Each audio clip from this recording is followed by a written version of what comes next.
GB முத்து அண்ணா, நீங்க பேசினதை நான் வந்து வரவேற்கிறேன். நீங்க உங்க பாட்டு வீடை கட்டுங்க, வீடை கட்டி நல்ல நல்ல சூப்பரா காம்பவுண்ட் சோறு போட்டு உள்ள அவ்வளவு தெரு நாய் எல்லாத்தையும் போட்டு உள்ள வளைங்க சோற போடுங்க. பட் இருந்தாலும் கூட ஒரு நாய் பண்ண தப்புக்கு மொத்த நாய்களையே வந்துட்டு அழிக்கணும்னு நினைக்கிறது வந்து தவறான செயல். அதுக்கு தான் ஒரு சைட்ல வந்து போராடிட்டு இருக்காங்க, இன்னொரு சைடு வந்துட்டு வேண்டாம் முழுமையா, ஏன்னா எங்களோட குழந்தைங்களை வந்து பாதிக்குது அப்படின்னு சொல்லிட்டு இன்னொரு சைடு வந்து போராடிட்டு இருக்காங்க.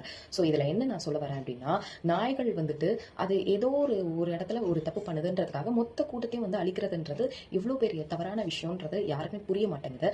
அண்ட் தென் இது வந்து கருத்தடை பண்ணி அந்த நாய்களை வந்துட்டு பாதுகாத்திருக்கலாம், அந்த ரேபிஸ்ன்ற ஒரு ஊசி போட்டு அந்த நாய்களை வந்து நம்ம ப்ரொடெக்ட் பண்ணியிருக்கலாம். இதெல்லாம் விட்டுட்டு நாய்கள் வந்து பெருக்கிருச்சு, நாய்கள் வந்து கடிக்குது, துரத்துது, இதனால வந்துட்டு நம்மளுக்கு எந்த ஒரு யூஸும் இல்லைன்னு சொல்றது எந்த விதத்துலயும் நியாயம்? நாய்கள் தான் வந்து நம்மளை வந்து பாத்துக்குது. அன்டைம்ல நம்ம வரோம் அப்படின்னா அதுதான் வந்து நம்மளை சேஃப் பண்ணுது.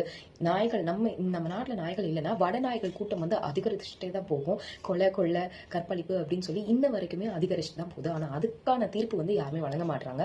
அதுக்கெல்லாம் இந்த மாதிரி ஒரு தீர்ப்பு வழங்கியிருந்தா நாடு இந்நேரம் எங்கேயோ போயிருக்கும். பட் வந்து நாடை வளர விடல. இப்படி சின்ன சின்ன விஷயத்துக்கெல்லாம் வந்துட்டு கணக்கு பார்க்குற மாதிரி பார்க்குறீங்க. ஸோ அது வந்து ரொம்ப தவறான விஷயம். அதுக்கு தான் போராடிட்டு இருக்காங்க. முதல்ல எல்லாரும் வந்து புரிஞ்சுக்கணும். நாய்களை வந்து எல்லா நாய்களும் வீட்டில் கூப்பிட்டு வந்து வளர்க்கணும் அப்படின்றத வந்து சொல்லலை. பட் நாய்களை வந்து மொத்தமாக அழிக்கிறத பற்றி தான் தப்பான ஒரு விஷயம் சொல்லி எல்லாருமே பேசுகிறாங்க.